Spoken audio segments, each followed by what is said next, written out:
let's talk about dating.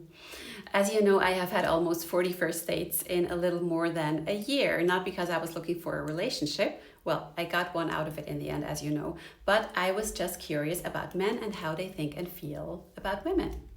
So, as you must have heard, around 80% of women are after the top 20% of men, the typical high value men, doctors, lawyers, men who can dress well, who have good manners, like the kind of guy who you would want to present to your parents, right? And what I found very interesting, for example, is that these high value men who have an easy game with women, they never put in their dating profile that they are looking for a relationship. They always said that they don't know yet, or they don't want anything serious, or things like that, because they already have too many women who are after them.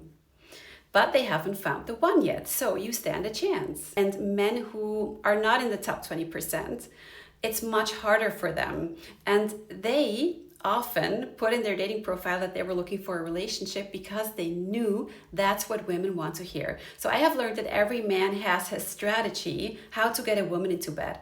Some who are not in the top 20%, they learn to talk really good and they learn to say things that women wanted to hear. Now, what I'm trying to get at in this video is that you can basically ignore what it says in the dating profile. Like men who write in there that they don't want a relationship, they might suddenly want one when they fall in love with you.